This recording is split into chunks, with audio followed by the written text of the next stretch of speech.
Dobré ránko prajem, milí moji priatelia. Ako každý deň, aj dneska pracujem na vašich objednávkach. Dneska robím traktory.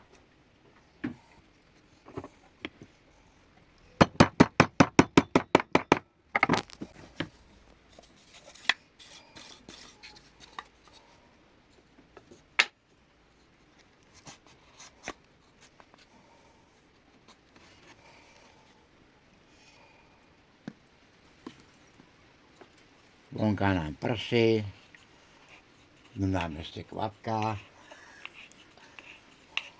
Tento víkend majú prísť pracovať na tej streche. Teším sa na nich, budem vás informovať. A takto pracujem na traktoríkoch. Ďakujem, že ma sledujete naďalej, podporujete ma, pomohli ste mi aj finančne so zbierkou. Ešte treba troška, no ale to už s Božou pomocou dáme, lebo aj Drevovláska povedala, že prispeje. Zatiaľ máme na opravu strechu. Tak sa teším na vás na budúce, zase vás niečím prekvapím. Píšte, komentujte, zdieľajte. Teší sa na vás Laskové hračky. Dovidenia na budúce.